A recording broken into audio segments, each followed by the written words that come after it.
Kipper's Birthday by Mick Inkpen. It was the day before Kipper's birthday. He was busy with his paints-making party invitations.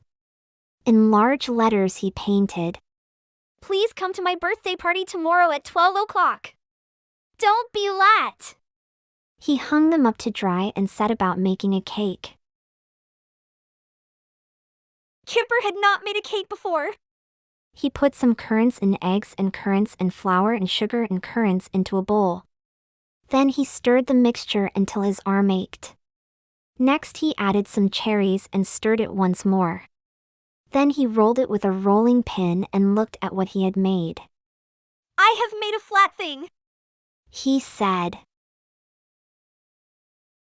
Kipper squeezed the flat thing into a cake shape and watched it bake in the oven. To his surprise, it changed itself slowly into a sort of heap. But it smelled good. He put the last remaining cherry on the top for decoration.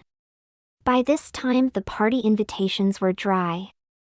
"I'll deliver them tomorrow," yawned Kipper. "It's too late now." Kipper woke bright and early on his birthday. His first thought was, "Balloons! We must have balloons!" But as he rushed downstairs, another thought popped into his head. "Invitations!" Kipper ran all the way to his best friend's house and stuffed the invitations into Tiger's hand. "That one's yours. Those are for the others," he panted. "Can't stop! Balloons!" When he had gone, Tiger opened the invitation. "Please come to my birthday party tomorrow at 12 o'clock, don't be late." At 12 o'clock, Kipper carefully placed his cake on the table and sat down to wait for a knock at the door. He waited. And he waited. But nobody came. Not even Tiger. The cake smelled good and Kipper began to feel hungry. At 1 o'clock, he ate the cherry from the top. 2 o'clock passed. Still nobody came. Kipper pulled off a large piece of cake and broke it open to see if there was a cherry inside. There were 2. He ate them both and began to feel better. By 5 o'clock, there were no more cherries to be found. Kipper stretched out on the table feeling very full and very sleepy. Kipper slept through the evening and into the night.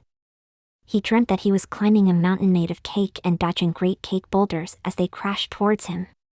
Even when the sun streamed through his window the next morning, he did not wake, but snored peacefully until noon when he was woken by a knock at the door. His friends had come. "Happy birthday, Kipper," said Jake. "Happy birthday, Kipper," said Holly. "And many happy returns," said Tiger. Kipper blinked and rubbed his eyes. "But my birthday was yesterday," he said sleepily.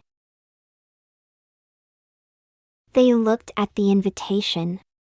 "Please come to my birthday party tomorrow at 12 o'clock, don't be late."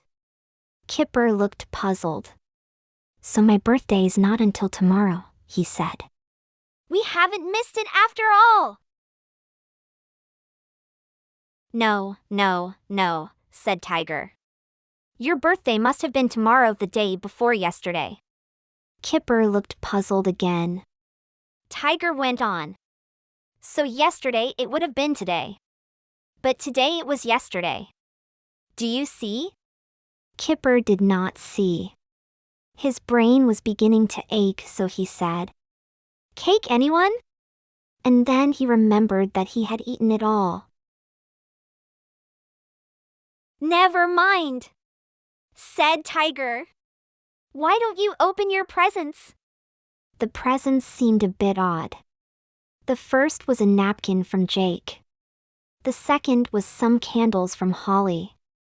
"Very useful," said Kipper, trying not to look disappointed. But the third was the most useful of all.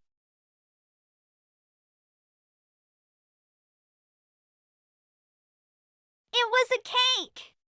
Goodbye! The end.